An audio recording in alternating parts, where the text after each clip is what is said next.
Hi, it's Malcolm Dunn here. I'm the Dean of the Global Leadership Wellness Academy. I'm LeadWell Global. As you're aware, we have a perspective on we need a different form of leader and a different form of leadership for the future, something that is far more relevant to their total ecosystem so that it engages all parts of organizations, families, communities, but the executives as well. What we're going to do today is to look at that role of the executive and how they can take care of themselves. I think you probably all know that we've sacrificed ourselves in the name of the noble cause. Long hours, stress, caffeine, worry, sugar, and it's kind of a high. It's quite fun, but we know it's not sustainable, and we know we don't have our best decisions. So we're here today with our head of nutrition, Mogestri, and she's going to talk to me about how is it that I can look after myself better, or we can look after ourselves better in terms of our immunity systems, our energy balances, sugar levels and things like that. So okay. Yeah, that is so relevant in today's society because we all sort of, just looking for ways to increase our energy, and the quickest thing that we find, whether it's a chocolate bar or can of soft drink, that lifts us up. But in the end, it's actually we imbalance in our microbes, our gut bacteria, and if that goes on for a long period, then we are going to impact our immune system as well. Okay. And because our immune system is located, the immune cells are located on the lining of the gut. And so if we completely imbalance that amazing microbes that we have that tell our cells and speak to our cells, then we're just going to be setting ourselves up for issues, long-term chronic inflammatory issues. So I would recommend, you always start the day with a good breakfast and healthy fats. People have become fat phobic of recent times, and now we need to realize how important, the olive oil, the fatty oily fish, nuts and seeds, how important that is for us, because it's all about stemming the fire of inflammation.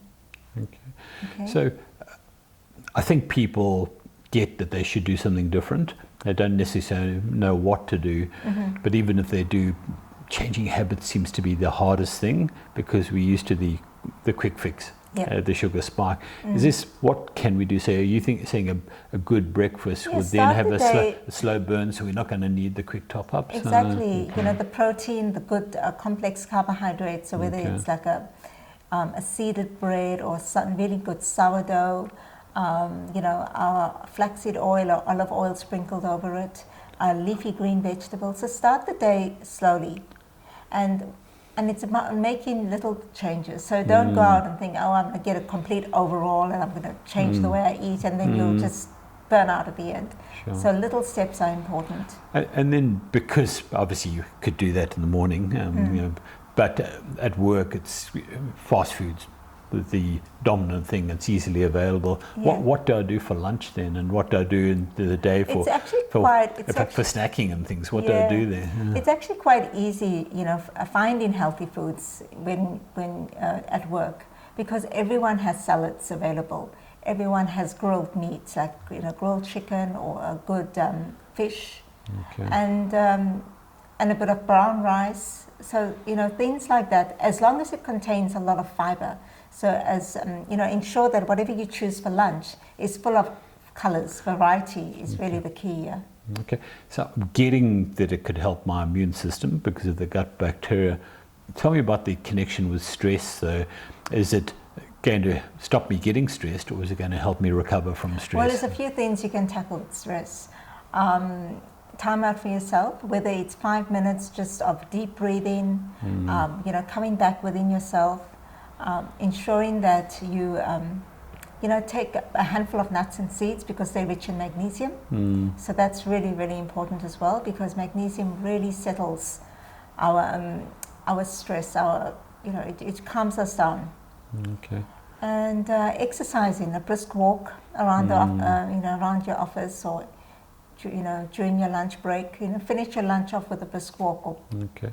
So I've heard this stuff for adrenaline and then cortisol and serotonin. What's all that stuff, and how it's happening in me, but what does it mean? And then how can I better manage it through nutrition and through the fuel and energy side? Look, we all need a little bit of adrenaline and cortisol. We all need to get up and go and achieve our goals and meet deadlines. So that's important.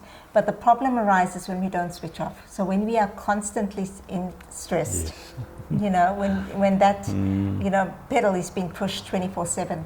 That's when things really deteriorate and start breaking down. So I would actually recommend, like after achieving a goal, whether it's meeting a deadline, that you actually step out and take about 10 or 15 minutes of your day just to reset. Whether it's to have a piece of fruit or read something that you enjoy reading, because that actually will reset your system.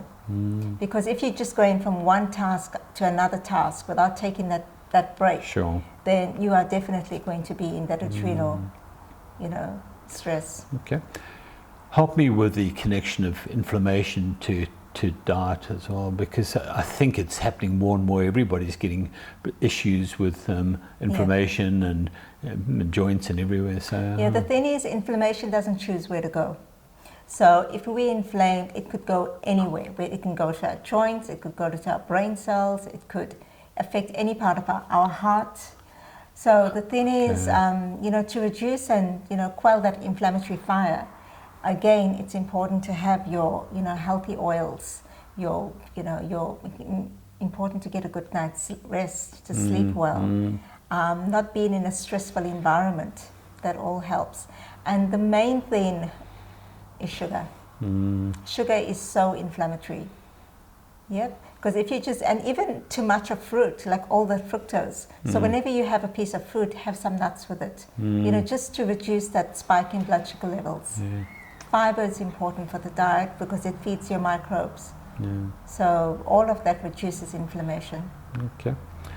So the things we're faced with in the busy, stressful world and the constantly on, obviously the mindfulness to be able to create that balance, the equanimity, but we are, unfortunately, what we eat as well. So if we're paying attention to that, we stand a better chance of looking after the host, and that's a key part of being able to function well, the energy levels, make good decisions, and actually influence the people around you. So if you'd like to hear more about this really interesting topic, please come along to our website, leadwellglobal.com.